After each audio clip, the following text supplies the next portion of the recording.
My dear students, बेटा अब हम डिस्कस करते हैं MCQs business studies class 12th HVAC board doctor RK Singla की बुक है हिंदी मीडियम की बेटा। ठीक है, एमसीक्यूज देखिए जी। प्रबंध क्या है? फर्स्ट क्वेश्चन है प्रबंध क्या है।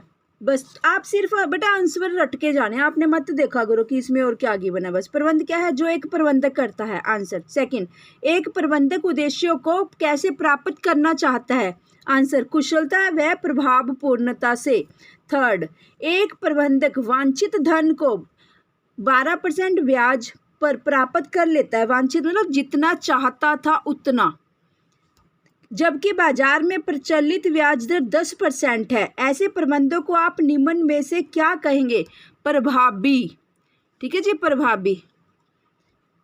फोर्थ, प्रबंध एक अदृश्य शक्ति है।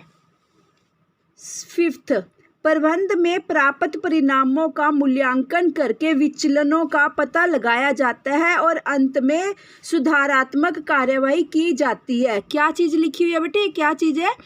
जब स्टार्टिंग में प्लानिंग्स का चैप्टर, प्लान्स मैनेजमेंट द्वारा प्लानिंग की जाती है, फ्यूचर के लिए होती है प्लानिंग, एडवांस में प्लानिंग करते हैं। हमने सोचा होता है कि भाई 5 साल के अंदर अंदर मेरा टर्नओवर 10 करोड़ रुपीज़ हो जाएगा। जब एंड में हम देखते हैं वो नहीं होता, तो विचलन क्या होता है? डेविएट करना, यानी कि ओरिजिनल डाटा जो हमने सोचा होता है जब उसके साथ नहीं मिलता। ठीक है, फिर कंट्रोलिंग चैप्टर को लेके आते हैं आप इसके अंदर अपने कंट्रोल वाले चैप्टर से देखते हैं कि कहाँ किस कारण, कौन से डिपार्टमेंट के कारण, कौन से एम्प्लॉय के कारण हमारे डेविएट हुए, विचलन हुआ। ठीक है, यानी कि विचलन होता है कि फ़र्क क्यों आया, जो चाहते थे वो क्यों आया, तो विचलन डेविएशन बोलते हैं। ठीक है, मेजर्स ऑफ डिस्पर्शन है ना आपका स्टैटिस्टिक्स का +1 का चैप्टर, ये वही वाला चैप्टर, वही विचलन है। ठीक है जी, नेक्स्ट 6, व्यावसायिक संदर्भ में अनुसंधान का अभिप्राय निम्न में से किससे है? उपरोक्त सभी, यानी कि नए उत्पादों की खोज करना, नए बाजारों की खोज करना, वितरण की नई विधियों की खोज। जाकर बेटा पॉइंट पढ़ना, वेरी वेरी इंपॉर्टेंट पॉइंट था, मैंने आपको डिस्कस भी किया था कि 2D सिनेरियो के अकॉर्डिंग रिसर्च वर्क करना, जो PhD वर्क होता है रिसर्च स्कॉलर्स का, ये मोस्ट इंपॉर्टेंट पॉइंट है 6th वाला। ठीक है जी। 7th देखिए, यदि किसी संगठन के प्रबंध में पक्षाघात, कमजोरी आ जाए तो नुकसान ही नुकसान है बेटा, संगठन को भारी नुकसान उठाना पड़ेगा। चलिए 7 हो गए जी बेटा। अब नेक्स्ट 8th, फ्यूल द्वारा, बेटे फ्यूल ना वैसे यहाँ इन्होंने डिस्कस कर दिया, अभी फ्यूल का कंसेप्ट यहाँ स्टार्ट नहीं हुआ। ठीक है, वो नेक्स्ट चैप्टर्स में स्टार्ट होने वाला है। 2nd यूनिट टेलर और फ्यूल के प्रिंसिपल है, उसमें फ्यूल द्वारा बताई गई व्यावसायिक क्रियाओं की तकनीकी श्रेणी में निम्न में से क्या सम्मिलित किया जाता है। ठीक है, ये 8th पॉइंट गलत आ गया यहाँ पर, क्योंकि अपन ने अभी पढ़ा ही नहीं, बट चलो कोई बात नहीं। उपरोक्त सभी क्या करें? क्रय विक्रय संबंधी क्रियाएं, लेखे रखने अकाउंट्स मेंटेन करने संबंधी क्रियाएं, वित्त संबंधी यानी कि फाइनेंस के रिकॉर्ड संबंधी सारी क्रियाएं। फ्यूल ने जो प्रिंसिपल्स बताया, हेनरी फ्यूल ने अपने जो प्रिंसिपल्स बताया उसकी बात कर रहे हैं बेटा। 9th, प्रबंधकीय कार्य अधिक किस स्तर पर होता है? मध्य स्तर व निम्न स्तर। ये 9th क्वेश्चन भी बेटा नेक्स्ट जाकर चैप्टर्स के लेवल जाने वाले हैं। ठीक है, उसका क्वेश्चन है ये वाला 9th भी, 8th और 9th। प्रबंधकीय कार्य अधिक स्तर पर कहा होता है? मध्य स्तर व निम्न स्तर। याद रखना, टॉप मिडल बॉटम, यानी कि मिडल मध्य में होता है और निम्न स्तर पर होता है, क्योंकि जो लेबर क्लास है नीचे, सबसे नीचे होती है, बॉटम में होती है। वैसे लेबर क्लास निम्न को नहीं कहते, ये क्लैरिकल वाली बात कर रहा है। ठीक है, मध्य स्तर व निम्न स्तर उसको बोलते हैं। वो फ्लैट एरिया आ जाता है जो लेबर वाला है, वो लेबर की बात नहीं है, 3rd लेवल की बात है यहाँ पर, जहाँ क्लैरिकल काम होता है, क्योंकि सारा काम ऑलमोस्ट जो क्लैरिकल डिपार्टमेंट होता है वही उसी के द्वारा किया जाता है बेटा, सारा पूरा रिकॉर्ड ना। 10th, प्रबंध की प्रक्रिया का कौन सा क्रम ठीक है? ये तो बेटा आप कितने दिनों से रट रहे हैं। प्लानिंग, ऑर्गेनाइजेशन, स्टाफिंग, कंट्रोलिंग हमेशा एंड में है, और इसको को रिलेट किया करो बेटा। पार्ट ए इस बुक का 8th यूनिट लास्ट चैप्टर, अपने आप ही वो लास्ट में आना है। डेविएशन हो जाए जब, प्रोडक्शन रियल जो चाहते थे ना आए, तो कंट्रोल करेंगे हम, यूं ही अनदेखा नहीं करेंगे अगर रियल का फ़र्क आया। ठीक है जी, पॉजिटिव जाना चाहिए। अगर 10 करोड़ का टर्नओवर सोचा था, कुछ पॉइंट्स तक ऊपर होना चाहिए, नीचे नहीं जाना चाहिए। 11th, प्रबंध है एक प्रक्रिया एक्टिविटी नहीं है, प्रोसेस है।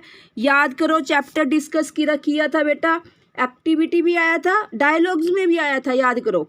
एक्टिविटी सिंगल ह्यूमन बीइंग द्वारा की जाती है, जब उसको कंबाइन कर दिया जाता है that is known as process, प्रक्रिया। प्रबंध एक प्रक्रिया है। निम्न में से प्रबंध क्या सुनिश्चित करता है? 12th MCQ, संसाधनों का अधिकतम उपयोग सुनिश्चित करना, मैन मनी मटेरियल मशीनरी को ऑप्टिमम यूटिलाइजेशन करना, यह सुनिश्चित करवाता है प्रबंध। क्योंकि बेटा प्रबंध क्या है? प्रबंध चारों तरफ देखता है हर एक चीज़ को। अगर मनी फालतू पड़ी है मेरे पास, मैं उसको इन्वेस्ट कर दूंगा।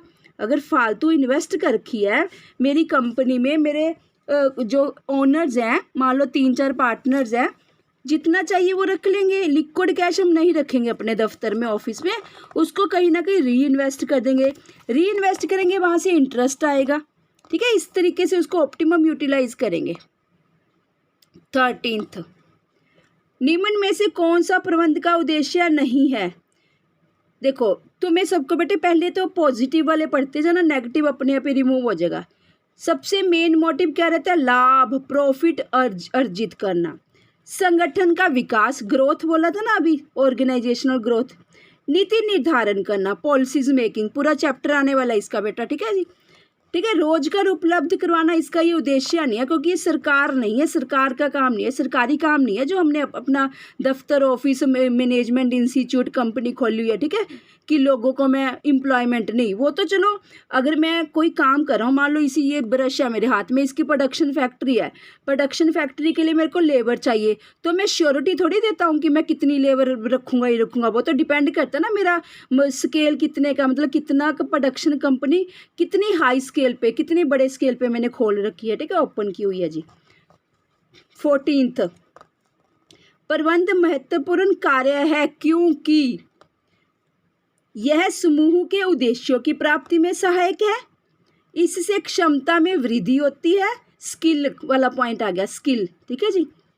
यह समाज के विकास में भी, सोसाइटी के डेवलपमेंट में भी, ठीक है, स्टैंडर्ड ऑफ लिविंग बढ़ जाता है उनका।